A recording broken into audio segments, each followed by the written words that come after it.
Alberta ਵਿੱਚ ਕੋਵਿਡ-19 ਦੇ ਵੱਧ ਰਹੇ ਮਾਮਲੇ ਅਤੇ ਮੌਤਾਂ ਦੀ ਵੱਧਦੀ ਗਿਣਤੀ ਨੂੰ ਵੇਖਦੇ ਹੋਏ ਡਾਕਟਰਸ ਵੱਲੋਂ ਸਰਕਿਟ ਬ੍ਰੇਕਰ ਲਾਕਡਾਊਨ ਲਾਏ ਜਾਣ ਦੀ ਮੰਗ ਫੇਰ ਉਠਾਈ ਗਈ। ਕੈਨੇਡਾ ਸਰਕਾਰ ਵੱਲੋਂ ਕੈਨੇਡਾ ਵਿੱਚ ਰਹਿੰਦੇ ਨਾਨ ਪਰਮਨੈਂਟ ਰੈਜ਼ੀਡੈਂਟਸ ਵਾਸਤੇ ਚੰਗੀ ਖਬਰ ਦਿੱਤੇ ਜਾਣ ਦੀ ਸੰਭਾਵਨਾ ਤੇ ਹਾਂਗਕਾਂਗਰਸ ਵਾਸਤੇ ਕੈਨੇਡਾ ਦੀ ਸਰਕਾਰ ਨੇ ਚੀਨ ਦੀ ਪਰਵਾਹ ਨਾ ਕਰਦੇ ਹੋਏ ਖੋਲ੍ਹੇ ਆਪਣੇ ਦਰਵਾਜ਼ੇ। ਤੁਸੀਂ ਵੇਖ ਰਹੇ ਹੋ ਪ੍ਰੋਗਰਾਮ ਖਬਰਸਾਰ ਹਫ਼ਤਾਵਾਰ। ਮੈਂ ਅਮਨਿੰਦਰ ਗਰੇਵਾਲ।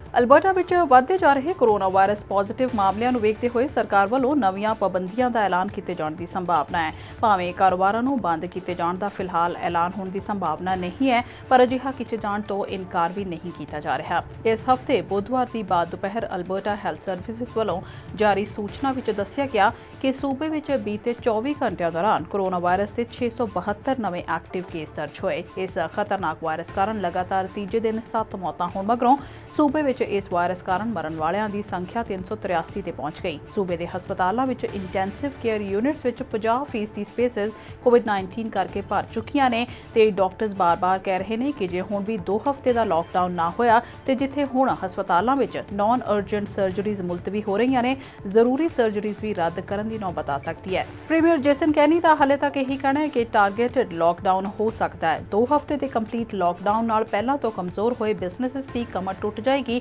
ਤੇ ਲੋਕਾਂ ਦੀ ਮਾਨਸਿਕ ਸਿਹਤ ਵੀ ਹੋਰ ਵਿਗੜ ਸਕਦੀ ਹੈ। ਇਸ ਕਰਕੇ ਕੰਪਲੀਟ ਲਾਕਡਾਊਨ ਤਾਂ ਨਹੀਂ ਹੋਏਗਾ। We are at a dangerous juncture in our province. The first and most geographically targeted of these measures is that starting tomorrow, we're implementing a temporary stop to all group fitness, team sports, and group performance activities in urban centers where spread is rising. This will apply to all such activities in Edmonton and surrounding areas, as well as Calgary and surrounding areas, plus Grand Prairie, Lethbridge, Fort McMurray, and Red Deer. The second measure is more geographically widespread. Beginning tomorrow, all restaurants, bars, lounges, and pubs in areas that are under enhanced status with more than 50 active cases per 100,000 people must stop liquor sales by 10 p.m. and close by 11. ਕਹਿਣੀ ਮੁਤਾਬਕ ਹੋਰਨਾਂ ਸੂਬਿਆਂ ਨੇ complete lockdown ਕਰਕੇ ਉਸ ਦੇ ਨੁਕਸਾਨ ਵੇਖ ਲਏ ਨੇ। ਉਧਰ ਸੂਬੇ ਦੀ chief medical officer of health doctor Deena Hinshaw ਦਾ ਕਹਿਣਾ ਹੈ ਕਿ 2 ਹਫ਼ਤੇ ਦੇ ਲਾਕਡਾਊਨ ਵਾਲਾ ਫਾਰਮੂਲਾ ਆਸਟ੍ਰੇਲੀਆ ਦੇ ਸ਼ਹਿਰ ਮੈਲਬਰਨ ਵਿੱਚ ਬੇਸ਼ੱਕ ਕਾਮਯਾਬ ਰਿਹਾ, ਪਰ ਅਲਬਰਟਾ ਵਿੱਚ ਇਸ ਦੀ ਲੋੜ ਨਹੀਂ ਹੈ। ਮੈਨੀਟੋਬਾ ਵਿੱਚ ਸਰਕਿਟ ਬ੍ਰੇਕਰ ਰੈਸਟ੍ਰਿਕਸ਼ਨਸ ਲਾਗੂ ਹੋ ਗਈਆਂ ਨੇ। ਨਾਨ ਐਸੈਂਸ਼ੀਅਲ ਰਿਟੇਲ ਤੋਂ ਲੈ ਕੇ ਥੀਏਟਰਸ, ਰੈਸਟੋਰੈਂਟਸ ਅਤੇ ਡਾਈਨਿੰਗ ਰੂਮਸ 2 ਹਫ਼ਤੇ ਲਈ ਬੰਦ ਕਰ ਦਿੱਤੇ ਗਏ ਨੇ। ਉਧਰ ਅਲਬਰਟਾ ਦੇ ਡਾਕਟਰਸ ਵਾਂਗ ਸਸਕੈਸ਼ਨ ਦੇ ਡਾਕਟਰਸ ਵੀ ਸਰਕਿਟ ਬ੍ਰੇਕਰ ਲਾਕਡਾਊਨ ਦੀ ਪੁਰਜ਼ੋਰ ਮੰਗ ਕਰ ਰਹੇ ਨੇ।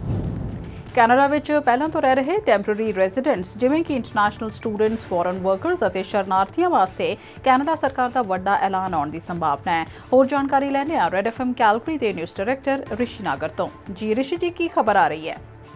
ਹਾਂਜੀ ਮਨਿੰਦਰ, ਅਗਲੇ 3 ਸਾਲਾਂ ਵਿੱਚ 12 ਲੱਖ ਨਵੇਂ ਇਮੀਗ੍ਰੈਂਟਸ ਕੈਨੇਡਾ ਲਿਆਉਣ ਦਾ ਐਲਾਨ ਕਰਨ ਵਾਲੇ ਦੇਸ਼ ਦੇ immigration, refugees and citizenship minister Marco Mendicino ਨੇ ਹੁਣ ਨਵਾਂ ਐਲਾਨ ਕੀਤਾ ਕਿ ਸਰਕਾਰ ਵੱਲੋਂ ਯੋਜਨਾ ਬਣਾਈ ਜਾ ਰਹੀ ਹੈ ਕਿ ਇਸ ਸਾਲ ਦਾ ਇਮੀਗ੍ਰੈਂਟਸ ਦਾ ਕੋਟਾ ਤਾਂ ਪੂਰਾ ਨਹੀਂ ਹੋ ਸਕਿਆ ਤੇ ਕੈਨੇਡਾ ਵਿੱਚ ਪਹਿਲਾਂ ਤੋਂ ਹੀ ਰਹਿ ਰਹੇ international students, international temporary foreign workers ਤੇ ਸ਼ਰਨ ਲੈਣ ਵਾਸਤੇ ਅਰਜ਼ੀਆਂ ਦੇ ਚੁੱਕੇ ਹਜ਼ਾਰਾਂ ਵਿਅਕਤੀਆਂ ਨੂੰ ਕੈਨੇਡਾ ਦੀ ਪਰਮਾਨੈਂਟ ਰੈਜ਼ੀਡੈਂਸੀ ਦਿੱਤੀ ਜਾ ਸਕਦੀ ਹੈ। ਇਸ ਦਾ ਰਸਤਾ ਸੁਖਾਲਾ ਕੀਤਾ ਜਾ ਰਿਹਾ ਹੈ। ਮਨਿੰਦਰ, ਪਿਛਲੇ ਸਾਲ ਦੇ ਮੁਕਾਬਲੇ ਇਸ ਸਾਲ 60% ਘੱਟ ਇਮੀਗ੍ਰੈਂਟਸ ਕੈਨੇਡਾ 'ਚ ਪਹੁੰਚੇ ਨੇ ਤੇ ਮਿਨਿਸਟਰ ਮੈਂਡੀਚੀਨੋ ਨੇ ਕਿਹਾ ਕਿ ਘੱਟ ਜਨਮ ਦਰ, ਬਜ਼ੁਰਗ ਹੁੰਦੀ ਜਾ ਰਹੀ ਆਬਾਦੀ, ਘੱਟ ਆਏ ਇਮੀਗ੍ਰੈਂਟਸ, ਇਹ ਸਾਰੇ ਕਾਰਨ ਬਣੇ ਨੇ ਕਿ ਅਜਿਹੇ ਕਦਮ ਚੁੱਕ ਕੇ ਆਪਣਾ ਟਾਰਗੇਟ ਪੂਰਾ ਕੀਤਾ ਜਾ ਸਕੇ। ਕੈਨੇਡਾ ਨੂੰ ਵੱਡੇ ਪੱਧਰ ਤੇ ਆਰਥਿਕ ਕਾਮਿਆਂ ਦੀ ਜਾਂ ਇਕਨੋਮਿਕ ਵਰਕਰਸ ਦੀ ਜ਼ਰੂਰਤ ਹੈ।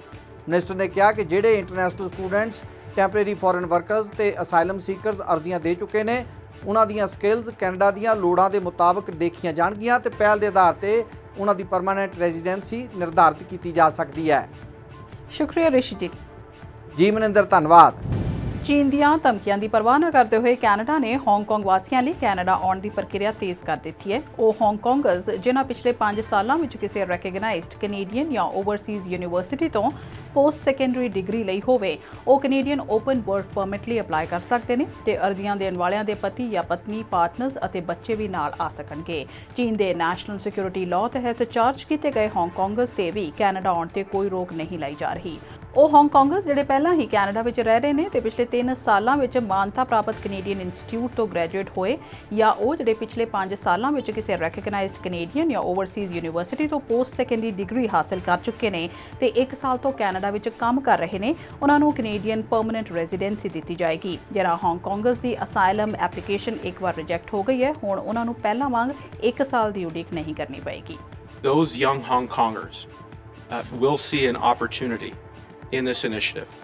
Those Hong Kongers who are hoping to find a job, continue their studies, apply their trade, use their experience to help in our economic recovery, as well as driving our long-term prosperity. It's about strengthening the people-to-people ties between the people of Canada and Hong Kong, which have existed for many, many years, and which through this policy we hope we will continue to strengthen going forward. It's one of the great days in American history. ਤੇ ਆਖਿਰਕਾਰ US ਦੇ ਨਵੇਂ ਰਾਸ਼ਟਰਪਤੀ ਦਾ ਫੈਸਲਾ ਹੋ ਗਿਆ। Democrat ਜੋ Biden US ਦੇ ਨਵੇਂ ਰਾਸ਼ਟਰਪਤੀ ਅਤੇ ਕਮਲਾ ਹੈਰਿਸ ਵਾਈਸ ਪ੍ਰੈਜ਼ੀਡੈਂਟ ਚੁਣੇ ਗਏ ਨੇ। ਬਾਈਡਨ ਨੇ ਜਨਵਰੀ ਤੋਂ ਅਹੁਦਾ ਸਾਂਭਣਾ ਹੈ, ਪਰ ਪ੍ਰਾਈਮ ਮਿਨਿਸਟਰ ਜਸਟਿਨ ਟਰੂਡੋ ਨੇ ਪਹਿਲ ਕਰਕੇ ਬਾਈਡਨ ਨਾਲ ਫੋਨ ਤੇ ਗੱਲ ਕਰ ਲਈ ਹੈ। ਬਾਈਡਨ ਨੇ ਆਪਣੀ ਅੰਤਰਰਾਸ਼ਟਰੀ ਵਪਾਰ ਅਤੇ ਪਾਈਪਲਾਈਨ ਵਿਰੋਧੀ ਸੋਚ ਨੂੰ ਕਦੇ ਲੁਕਾਇਆ ਨਹੀਂ। ਪ੍ਰਾਈਮ ਮਿਨਿਸਟਰ ਨੇ ਭਰੋਸਾ ਦਿਵਾਇਆ ਕਿ ਜੇਕਰ ਬਾਈਡਨ ਨੇ ਦੋਹਾਂ ਦੇਸ਼ਾਂ ਵਿਚਕਾਰ ਚੱਲਦੇ ਵਪਾਰ ਤੇ ਕਿਸੇ ਵੀ ਤਰ੍ਹਾਂ ਦੀ ਪਾਬੰਦੀ ਲਾਉਣ ਦੀ ਕੋਸ਼ਿਸ਼ ਕੀਤੀ ਤਾਂ ਕੈਨੇਡਾ ਅਮਰੀਕਾ ਅੱਗੇ ਖੜਾ ਹੋਏਗਾ। ਪ੍ਰਾਈਮ ਮਿਨਿਸਟਰ ਨੂੰ ਵੈਸੇ ਆਸ ਹੈ ਕਿ ਆਪਣੇ ਲੋਕਾਂ ਦੇ ਹਿੱਤਾਂ ਨੂੰ ਧਿਆਨ ਵਿੱਚ ਰੱਖ ਕੇ ਹੀ ਸਹੀ ਅਮਰੀਕੀ ਰਾਸ਼ਟਰਪਤੀ ਅਲਬਰਟਾ ਤੋਂ ਨਿਬਰਾਸਕਾ ਤੱਕ ਤੇਲ ਲਿਜਾਣ ਵਾਲੀ ਪਾਈਪਲਾਈਨ ਤੇ ਰਾਹ ਵਿੱਚ ਰੋੜਾ ਨਹੀਂ ਅਟਕਾਉਣਗੇ। ਤੇ ਚਲਦੇ ਕੁਝ ਹੋਰ ਖਬਰਾਂ। ਨੀਦਰਲੈਂਡ ਦੇ ਸ਼ਹਿਰ ਹੇਗ ਵਿੱਚ ਸਾਊਦੀ ਅਰੇਬੀਅਨ ਐਮਬੈਸੀ ਤੇ ਵੀਰਵਾਰ ਨੂੰ ਗੋਲੀਆਂ ਦਾ ਮੀਂਹ ਵਰਾਇਆ ਗਿਆ। ਹਮਲੇ ਵਿੱਚ ਕੋਈ ਜ਼ਖਮੀ ਨਹੀਂ ਹੋਇਆ ਤੇ ਅਧਿਕਾਰੀਆਂ ਨੇ ਇੱਕ ਵਿਅਕਤੀ ਨੂੰ ਗ੍ਰਿਫਤਾਰ ਵੀ ਕਰ ਲਿਆ ਹੈ। ਗ੍ਰਿਫਤਾਰ ਕੀਤੇ ਗਏ 40 ਸਾਲਾ ਹਮਲਾਵਰ ਬਾਰੇ ਅਜੇ ਕੋਈ ਜਾਣਕਾਰੀ ਜਾਰੀ ਨਹੀਂ ਕੀਤੀ ਗਈ ਤੇ ਖਬਰ ਲਿਖੇ ਜਾਣ ਤੱਕ ਇਸ ਹਮਲੇ ਦੀ ਕਿਸੇ ਨੇ ਜ਼ਿੰਮੇਵਾਰੀ ਵੀ ਨਹੀਂ ਸੀ ਲਈ। ਸਾਊਦੀ ਅਰਬ ਦੇ ਸ਼ਹਿਰ ਜਿੱਦਾ ਵਿੱਚ ਨਾਨ ਮੁਸਲਿਮ ਕਬਰਿਸਤਾਨ ਵਿੱਚ ਸ਼ਹੀਦ ਫੌਜੀਆਂ ਦੀ ਯਾਦ ਵਿੱਚ ਰੱਖੇ ਗਏ ਇੱਕ ਸ਼ਰਧਾਂਜਲੀ ਸਮਾਰੋਹ ਦੌਰਾਨ ਬੁੱਧਵਾਰ ਨੂੰ ਹੋਏ ਹਮਲੇ ਵਿੱਚ 2 ਵਿਅਕਤੀ ਜ਼ਖਮੀ ਹੋ ਗਏ। ਫਰਾਂਸ, ਗ੍ਰੀਸ, ਇਟਲੀ, ਬ੍ਰਿਟਨ ਅਤੇ ਯੂਨਾਈਟਿਡ ਸਟੇਟਸ ਦੇ ਰਾਜਦੂਤਾਂ ਦੀ ਹਾਜ਼ਰੀ ਵਿੱਚ ਹੋਏ ਇਸ ਹਮਲੇ ਦੀ ਜ਼ਿੰਮੇਵਾਰੀ ਇਸਲਾਮਿਕ ਸਟੇਟ ਨੇ ਲਈ ਹੈ। ਤੇ ਲੀਬੀਆ ਦੇ ਹੋਮਸ ਕੋਸਟ ਤੇ ਕਿਸ਼ਤੀ ਪਲਟਣ ਨਾਲ 74 ਜਾਨਾਂ ਚਲੀਆਂ ਗਈਆਂ। ਛੋਟੀ ਸ਼ਿਪ ਵਿੱਚ 120 ਔਰਤਾਂ, ਮਰਦ ਅਤੇ ਬੱਚੇ ਸਵਾਰ ਸਨ। ਵੀਰਵਾਰ ਤੱਕ 30 ਲਾਸ਼ਾਂ ਮਿਲੀਆਂ ਸਨ। ਇਸ ਸਾਲ ਗੈਰ ਕਾਨੂੰਨੀ ਢੰਗ ਨਾਲ ਯੂਰਪ ਪਹੁੰਚਣ ਦੀ ਕੋਸ਼ਿਸ਼ ਵਿੱਚ ਇਨ੍ਹਾਂ ਕਿਸ਼ਤੀਆਂ ਵਿੱਚ ਸਵਾਰ 900 ਤੋਂ ਜ਼ਿਆਦਾ ਆਦਮੀ, ਔਰਤ ਅਤੇ ਬੱਚੇ ਮਾਰੇ ਜਾ ਚੁੱਕੇ ਨੇ। ਇਹ ਸਨ ਇਸ ਹਫ਼ਤੇ ਦੀਆਂ ਕੁਝ ਵੱਡੀਆਂ ਰਾਸ਼ਟਰੀ ਤੇ ਅੰਤਰਰਾਸ਼ਟਰੀ ਖਬਰਾਂ। ਤੁਸੀਂ ਵੇਖ ਰਹੇ ਸੀ ਪ੍ਰੋਗਰਾਮ ਖਬਰਸਾਰ ਹਫ਼ਤਾਵਾਰ। ਮਨਿੰਦਰ ਨੂੰ ਦਿਓ ਇਜਾਜ਼ਤ।